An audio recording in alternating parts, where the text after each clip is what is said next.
Hello सर्वांना मकर संक्रांतीच्या खूप खूप शुभेच्छा. तिळगुळ घ्या, गोड गोड बोला. तर मराठी 24 रेसिपीजमध्ये परत एकदा आपलं स्वागत आहे. आणि आजचा मेनू तुम्हाला कळलाच असेल. आपण आज कोणती रेसिपी पाहणार आहोत? तर आज आपण पाहणार आहोत तिळाची वडी किंवा तिळापासून लाडू कसे बनवायचे, रेवड्या कशा बनवायच्या याबद्दल आपण पाहूया.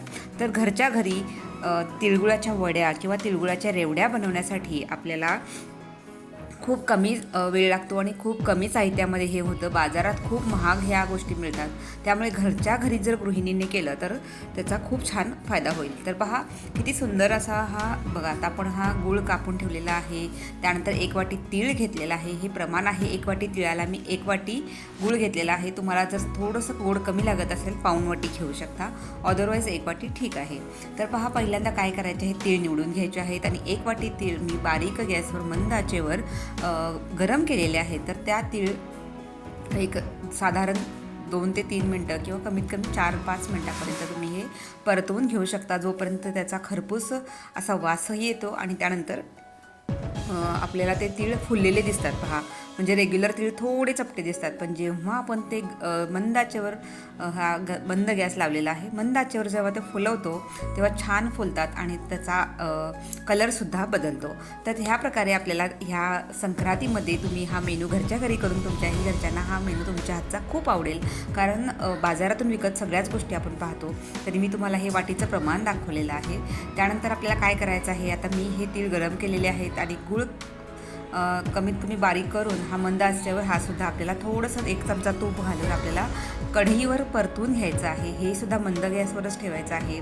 आणि जेव्हा एकतारी पाक बनतो, म्हणजे अगदी तुम्ही थोडासा हा गूळ मेल्ट जरी झाला तरी तुम्ही जे मिश्रण आहे आपलं तर ते घालू शकता. यामध्ये जर तुम्हाला थोडंसं शेंगदाण्याचं कूट घालता आलं तर ते सुद्धा तुम्ही घालू शकता. कारण ह्या दोन्हीचं जे मिश्रण आहे ते खूप सुंदर असं ते मिश्रण लागतं आणि ह्याची चव एक असाधारण चव लागते, जी तुम्ही आजमावू शकता. त्यासाठी तर पहा, आता मी हे थोडीशी गोळी कशी बनते हे पाण्यामध्ये त्या वाटीमध्ये पाणी घातलेलं आहे आणि मग त्यात मी बघत आहे. तर थोडीशी अशी म्हणतो ना आपण, थोडीशी मऊ मऊ अशी गोळी तयार होते. त्याच वेळी आपल्याला हे मिश्रण घालायचं आहे. कारण जर आपण हा पाक जर कडक केला तर हा कडक केलेला पाकामुळे लाडू वळायला थोडासा त्रास होतो किंवा ते पुढे जातात, आपल्याला वळता येत नाहीत आणि कडक बनते ती. जर आपल्याला मऊ खुसखुशीत खमंग हवी असेल तर आपण एक म्हणजे थोडंसं हे गूळ मेल्ट झाल्यासुद्धा हे आपण मिश्रण घालू शकतो. तर परफेक्ट पद्धतीने आपण ह्या गोष्टी करतो. तर ह्या गोष्टी तंतोतंत पाळायच्या आहेत. आणि ह्या गोष्टी जेव्हा आपण हा स्पेशल मेनू बनवत असतो तेव्हा पूर्ण लक्ष आपलं या रेसिपीकडेच हवं. तर ती रेसिपी खूप सुंदर बनते आणि त्यात कुठलीही चूक होत नाही. तर खूप छोट्या छोट्या स्टेप्स आहेत. मंद गॅस ठेवायचा आहे, प्रमाण व्यवस्थित ठेवायचं आहे.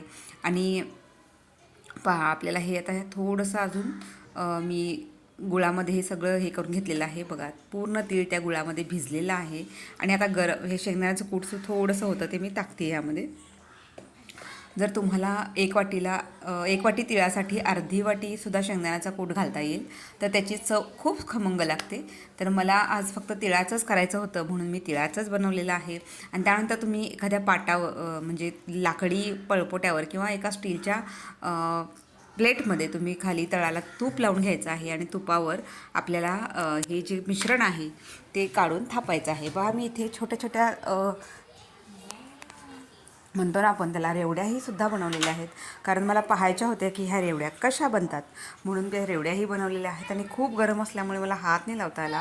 पण जर आपण हे वळायचं असेल तर आपल्याला पाण्याचा हात घ्यायचा आहे. पाण्यामध्ये हात आपला भिजवून घ्यायचा आहे आणि मग आपण ते गरम गरम मिश्रणसुद्धा आपल्याला न भाजतासुद्धा ते आपण मिश्रण वळू शकतो. आपल्याला त्याचे लाडूसुद्धा बनवता येतात, वडीसुद्धा बनवता येते. तर मी रेवड्या आणि वडी हे दोन्ही प्रकार ट्राय केले होते. कारण वेगवेगळ्या पद्धतीने सगळ्यांना गोष्टी आवडत असतात. त्याप्रमाणे मी हे जे आहे मिश्रण तर त्याची वडी बघा किती सुंदर निघालेली आहेत. गरम गरम असतानाच आपल्याला चाकूने किंवा जी उलाटणी कलथणी म्हणतो आपण त्या कलथणीने आपल्याला ह्या वड्या पाडायच्या आहेत. किंवा तुमच्याकडे जर कटर असेल तर त्या कटरने सुद्धा तुम्ही ह्या गरम गरम असतानाच वड्या आपल्याला ह्या पाडायच्या आहेत, जेणेकरून आपल्याला थंड झाल्यानंतर ते कठीण थोडंसं बनतं.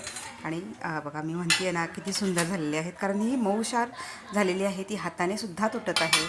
कडक अजिबात झालेली नाही. कडक झाली तर आपल्याला खायलाही त्रास होतो, दात आपले दुखतात. त्याच्यामुळे खुसखुशीत खमंग झाली तर आपल्याला फार आवडते. तर थंड झाल्यानंतर सुद्धा मी तुम्हाला दाखवलेलं आहे की किती सुंदर अशा त्याच्या रेवड्या बनलेल्या आहेत आणि तिळगुळाच्या वडीसुद्धा बनलेली आहे. तर आपण ह्या संक्रांतीला नक्कीच या नवीन वर्षातला हा पहिला सण आहे. तर या पहिल्या सणाला जर आपण घरच्या घरी ह्या तिळाच्या वड्या केल्या, रेवड्या केल्या, तर पहा इथे किती सुंदर हे सगळं लेयर आलेलं आहे त्याच्यावर. तर आजची ही रेसिपी तुम्हाला कशी वाटली, आवडली असेल तर लाईक, शेअर, सबस्क्राईब करायला विसरू नका. तर चला तर मग परत एकदा भेटू अशाच सुंदर व्लॉगसह आणि नवीन नवीन रेसिपींसह. तोपर्यंत सर्वांना तिळगुळ घ्या, गोड गोड बोला. श्री स्वामी समर्थ.